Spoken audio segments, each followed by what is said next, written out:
question du public, elle est importante. Qui vient voir les expositions des artistes visuels? Qui vient acheter? Il y a aussi la question du marché. Comment être autonome et comment ne pas dépendre forcément de structures étatiques publiques qui sont les ministères de la Culture.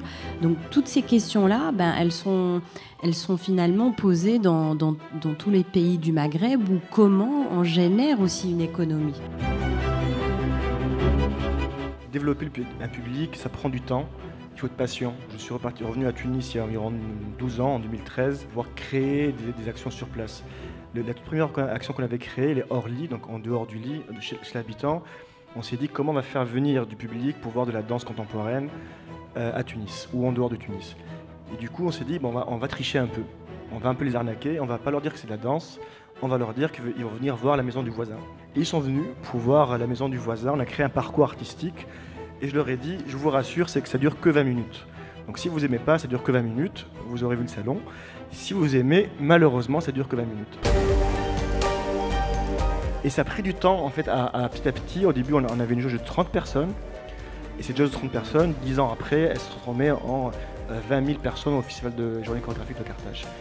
Et entre ces 30 personnes et ces 20 000 personnes, 10 ans après, ça prend du temps en diffusant des spectacles, mais aussi en organisant des tables rondes, en mettant en place des ateliers gratuits. Une des premières actions qu'on avait fait avec les Orly, c'était d'offrir des workshops pour les habitants. On disait c'est ouvert à tout le monde de 7 à 77 ans. Tout le monde pouvait y accéder, il n'y avait pas de niveau particulier. Et il fallait casser avec l'idée préconçue de dire c'est de la création contemporaine, c'est de la danse contemporaine, c'est pas pour nous et on ne peut pas y avoir accès. Moi je me suis dit on va penser comme une application de rencontre, comment pouvoir faire rencontrer l'œuvre avec le public. Alors que nous avons joué sur la différence ou utiliser en tout cas nos différences pour essayer d'être dans quelque chose de complémentaire. Le Mauritanien, le vrai, je dirais, il parle Hassania, il parle Wolof, il parle Peul, il parle Soniké et il parle Pulaar, qui est ma langue. Moi je parle toutes ces langues, plus ou moins sauf le Soniké, et qui est plus complexe. Avec les langues, il fallait faire un travail.